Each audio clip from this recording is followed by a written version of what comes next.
반갑습니다. 말씀을 전하도록 할게요. 오늘 마태복음 24장 말씀을 전하는데요. 종말에 대한 예언에 대한 말씀입니다. 24장은요. 근데 이것에 대한 해석을 찾아봤는데 너무나 다양합니다. 신학자들마다 이 종말의 징조에 대해서 해석하는 견해들이 너무나 다양하다는 걸 알 수 있어요. 왜냐하면 각 종파마다 다 달라요. 그리고 이게 왜 어렵냐면 다니엘서와 요한계시록과 더불어 다니엘서와 요한계시록이 예언서거든요. 예언의 징조에 대해서 나타나는데 연관이 돼 있어요. 이 마태복음을.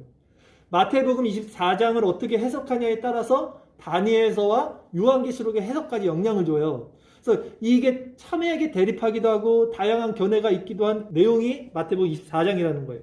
오늘부터는 어려운 내용이지만 제가 한 절씩 살펴보면서 말씀을 살펴보면서 최대한 본문 중심으로 말씀을 전할게요. 제가 이거를 화면을 공유를 해서 본문을 보면서 하는 게 좋을 것 같거든요. 이거 한번 공유를 해드릴게요. 3절 말씀을 제가 먼저 읽겠습니다. 예수께서 감난산 위에 앉으셨을 때에 제자들이 조용히 와서 이르되 우리에게 이르소서 어느 때에 이런 일이 있겠사오며 또 주의 임하신가 세상 끝에는 무슨 징조가 있사오리까 라고 시작을 합니다. 예수님이 감난산 위에 앉으셨대요. 감난산은 예루살렘 성이 보이는 바로 뒷산이에요. 올리브가 감난산이에요. 예수님이 거기에 앉으셨다는 표현을 씁니다. 유대인들은요, 산 위에 앉았다는 것이 큰 권세를 가지고 가르친다는 걸 의미해요. 그래서 산상수훈에서 마태복음에서도 예수님이 누군가에게 무슨 말씀을 가르치는 앉았다라는 표현을 써요. 성경에서. 그러니까 아주 중요한 말씀을 가르치는 권위가 지금 있다는 거예요. 제자들이 조용히 와서 이르되 뭐라고 묻습니까? 어느 때에 이런 일이 있겠사오며 또 주의 임하신가 세상 끝에는 무슨 징조가 있사오리까? 라고 제자들이 질문해요. 어느 때 이런 일이 있겠습니까? 질문은 뭐냐면 이 직전에 예수님께서 하신 말씀을 봐야죠. 이 직전에 어떤 일이 있었어요? 예수님이 성전 안에서 유대 종교 지도자들을 질타하시면서 너의 집이 황폐하리라. 이 예루살렘 성전이 무너질 거야 라고 말을 했더니 사람들이 다 벙쳤어요. 그리고 그 성전에서 나왔을 때 제자들이 다시 한번 물어보죠. 성전을 가리키면서 이거 지금 짓고 있는데 이게 어떻게 무너진다는 말입니까? 그들의 상식으로는 성전이 무너진다는 건 있을 수가 없었어요. 그때 예수님이 이렇게 얘기했잖아요. 마태복음 24장 1절 2절에서 바로 직전 말씀에 아니야 무너질 거고 돌 위에 돌 하나 남지 않을 거야 라고 말씀했어요. 그 다음 3절이 감난산에 올랐을 때 제자들이 그래서 물어보는 거예요. 이해가 안 가는 거예요. 제자들이. 어느 때 이런 일이 있겠습니까? 그러니까 어느 때 이런 일이라는 것은 어느 때 성전이 무너지겠습니까? 어느 때 성전이 파괴되겠습니까? 라고 물어보는 거예요. 이 제자들의 질문이 두 가지예요. 3절 다시 보면 우리에게 이르소서 어느 때에 이런 일이 있겠사오며 그러니까 어느 때 성전이 파괴되겠사오며 또 주의 임하신가 세상 끝에는 무슨 징조가 있사오리까? 라고 두 가지 질문을 하는 거예요. 제자들의 입장에서는 성전이 파괴되는 것이 곧 세상이 끝나는 거예요. 세상 끝과 성전 파괴가 연결된 의미로 제자들이 물어보는 거였어요. 그러니까 지금부터 이제 예수님이 제자들에게 대답하는 24장 말씀은 성전 파괴에 대한 얘기인 거예요. 이거를 우리가 시대를 초월해서 지금 딱 들으면 어떤 느낌이냐면 세상 끝에는 무슨 징조가 있습니까? 하면 우리는 종말을 생각하잖아요. 종말. 근데 이때 이 예수님의 제자들의 질문은요. 이때만 해도 예수님이 십자가에서 죽을 거라는 거를 인지를 못했어요. 부활할 것은 당연히 몰랐을 거고 승천하실 것도 몰랐을 거고 그 예수님이 성령을 보내주시기 전이기 때문에 재림 이런 개념이 없었어요. 지금. 이들에게 세상의 종말은 그냥 예루살렘 성전이 파괴되는 그거였지 지금 우리가 알고 있듯이 예수님이 죽으시고 부활하시고 승천하시고 성령을 주시고 재림하시는 그때가 종말이라는 개념이 제자들에게 없었다는 거예요. 이 시점에서는. 그러니까 이 제자들이 지금 묻고 있는 것은 언제 이 세상의 끝이 오겠습니까? 예루살렘이 언제 멸망하겠습니까? 라는 관점을 가지고 예수님께 물어보는 거라고요. 그러니까 이때 이제 예수님이 대답을 해주는 것은 제자들의 관점에서 얘기를 해줘야겠죠. 그것을 놓치지 말고 들으셔야 돼요. 4절 말씀을 제가 읽어드릴게요. 예수께서 대답하여 이르시되 너희가 사람의 미혹을 받지 않도록 주의하라. 많은 사람이 내 이름으로 와서 이르되 나는 그리스도라 하여 많은 사람을 미혹하리라. 이렇게 말해요. 실제 예루살렘 성전이요, AD 70년에 파괴가 됩니다. 진짜 로마군에 의해서 성전이 완전히 파괴가 돼서 돌 위에 돌 하나 남지 않고 다 무너져요.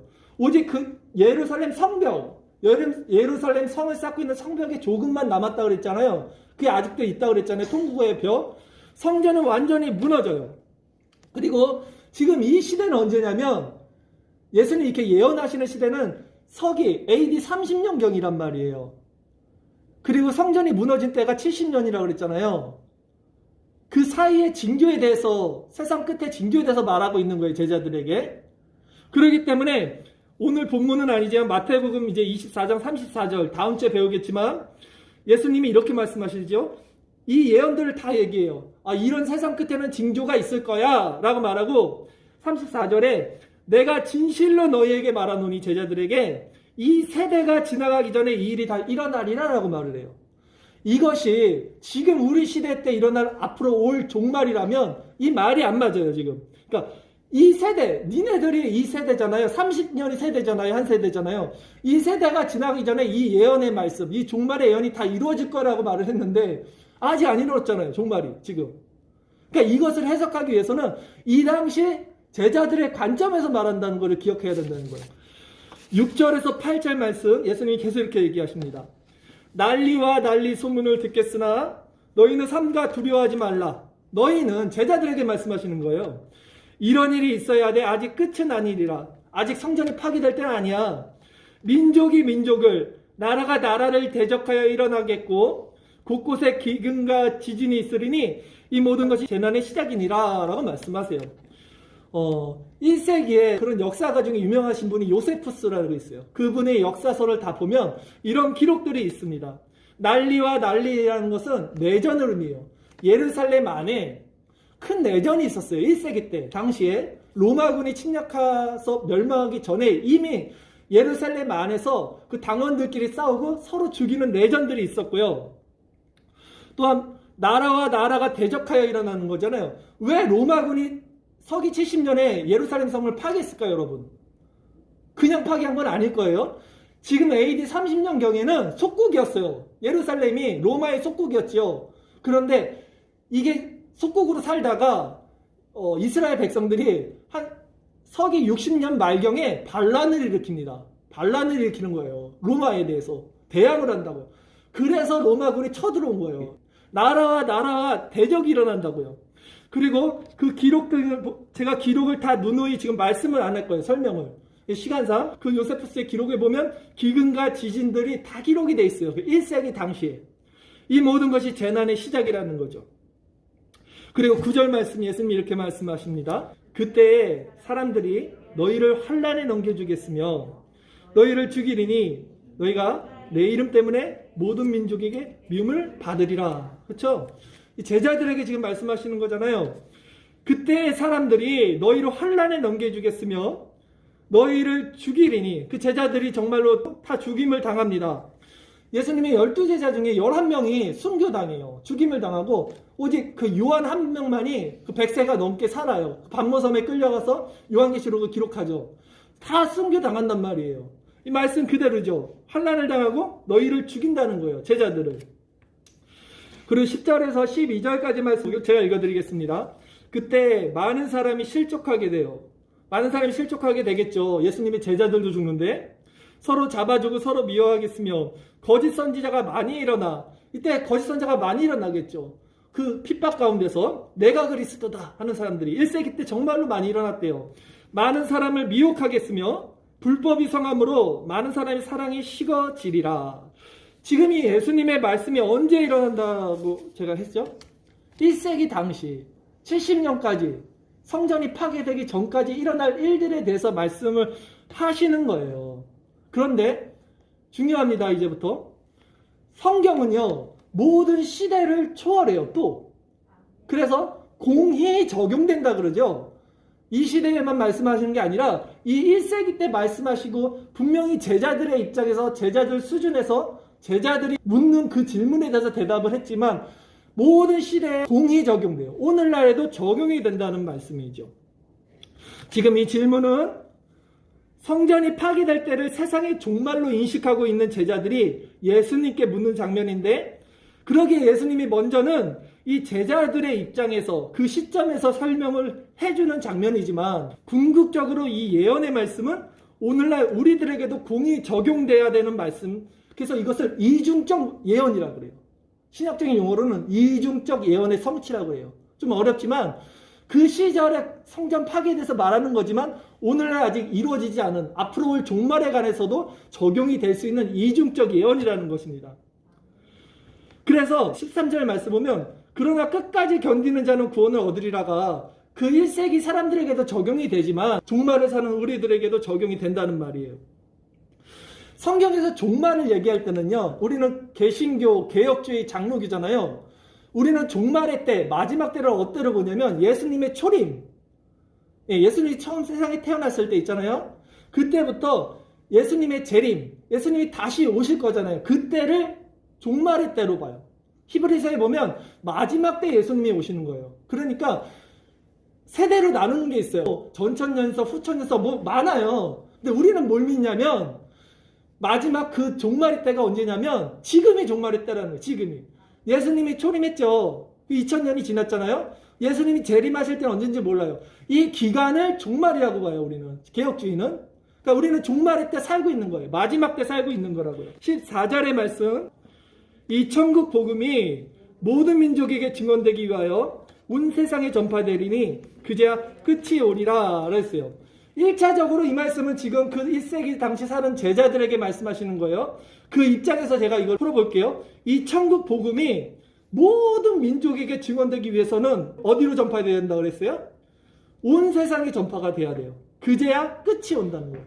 유대 사람들, 그 세기 1세기 사람들에게 세상은요, 이 지구 전체가 아니에요. 지금이야 우리가 이 세상, 온 세상 하면 이 지구를 생각하지만 그 당시 1세기 사람들에게 세상은요, 로마예요.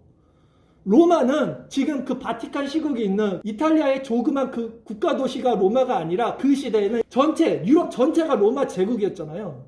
엄청 큰 땅덩어리였어요. 그게 세상이었어요. 이들의 시점에서는. 그러니까 이 천국 복음이 모든 민족에게 전파되기 위해서는 먼저 온 세상에 전파되어야 되는 거야. 로마에 전파되어야 되는 거야. 그래야지 거기서 모든 민족에게 갈 수 있는 거야. 그래서 바울이 그렇게 로마에 가서 복음을 전파하려고 했던 거예요. 그리고 진짜 그 로마의 복음이 전파가 됐어요. 언제 전파가 됐냐면 AD 60년경에 바울을 통해서 로마에 진짜 복음이 전파됐어요. 온 세상 그 로마에 전파될 때 그제야 끝이 온다고 그러잖아요. AD 60년에 로마에 전파가 되고 그 다음에 AD 70년에 끝이 온 거죠. 성전이 파괴됐잖아요. 이렇게 역사적으로는 맞지만 또 한 가지, 오늘날 우리들에게도 똑같이 공이 적용되죠. 이 천국 복음이 모든 세상 사람들, 민족에게 아직 남아있는 그 소수에게까지 전파가 되면 그때 진짜 정말 예수님의 재림이 올 거라고 우리도 그렇게 알고 있잖아요. 두 가지가 이중적 성취, 이중적 예언으로 지금 말씀하시는 거예요. 그 시대 제자들이 그랬듯이 오늘날에도 많은 사람들이 세상의 종말에 대해서 궁금해합니다. 그리고 예수님이 하신 이 종말의 징조들이 오늘날에도 공이 적용돼서 우리들에게 나타나요. 많은 이들이 자기가 그리스도라 하면서 많은 사람들을 미혹하고요. 난리와 난리 소문, 내전이 일어나고요. 각 처소에 나라와 나라의 전쟁이 끊이질 않고요. 곳곳에 기근과 지진이 일어나고요. 믿는 사람들이 핍박을 당하고 불법이 성하고 사랑이 식는다. 이게 종말론을 살아가는 우리들에게 계속해서 이 시대뿐 아니라 지금까지 쭉 이어서 2000년 내내 이어져 오는 그런 종말에 대한 징조라는 거죠. 그럴 때 예수님이 뭐라고 했어요? 이때 이런 혼란 가운데서 끝까지 견디는 자가 구원을 얻는 것이야 라고 말하는 거예요. 13절 끝까지 견디는 자가 구원을 얻는다 라고 제자들에게 말을 하죠. 그러기에 우리는 이 세상이 불법이 성해요. 그쵸? 세상이 얼마나 불법이 성합니까? 정직하게 살면 살지 못하는 구조로 간 게 세상이에요. 이 불법이 성한 세상에서 불법을 저질러서는 안 되겠죠. 그러나 우리는 세상 가운데서 얼마나 사랑이 식었습니까? 그러나 그럼에도 우리에게는 그리스도의 사랑이 식어서는 안 되겠죠. 거짓 선지자들에게 미혹당해서 잘못된 말씀 안에서 우리가 시험을 당해도 안 되겠죠. 그러기에 이 말씀을 통해서 오늘 우리에게 교훈을 주시는 것은 우리 자신의 이 종말론적 세계관을 갖고 바라볼 수 있어야 되는 거죠. 내가 지금 불법에 성한 삶을 살아가고 있지는 않은가?